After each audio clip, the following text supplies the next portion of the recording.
Now we're going to be doing piriformis stretching. Piriformis, when we're in neutral or less than 90 degrees, is going to be an external rotator, which means we would need to internally rotate it to get a stretch. As we go above that, it flips. It becomes more of an internal rotator, therefore we need to externally rotate to get a switch. No matter what, it is always an abductor, so you're always going to need to adduct to get the stretch.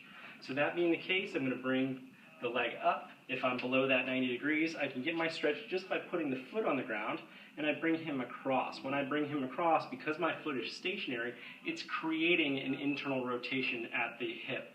And then I just give that adduction across the leg, and then I'm just stabilizing here by just being medial, kind of cupping the ASIS versus pushing directly on it, and that gives me my stretch.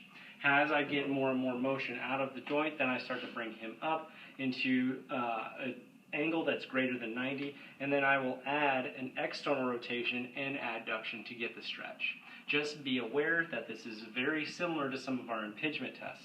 So if you start to get discomfort, or your patient starts to get discomfort laterally or anteriorly, you're in the wrong area, you're stretching the wrong thing or compressing the wrong thing. You should always be back in the rear or in the posterior aspect of the gluteal region.